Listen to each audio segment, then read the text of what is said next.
تم پر مرا ہوا جانور اور بہتا لہو اور سور کا گوشت اور جس چیز پر اللہ کے سوا کسی اور کا نام پکارا جائے اور جو جانور گلا گھٹ کر مر جائے اور جو چوٹ لگ کر مر جائے اور جو گر کر مر جائے اور جو سینگ لگ کر مر جائے، یہ سب حرام ہیں،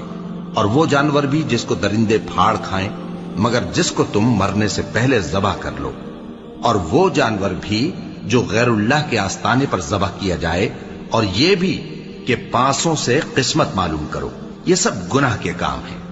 آج کافر تمہارے دین سے نا امید ہو گئے ہیں تو ان سے مت ڈرو اور مجھی سے ڈرتے رہو۔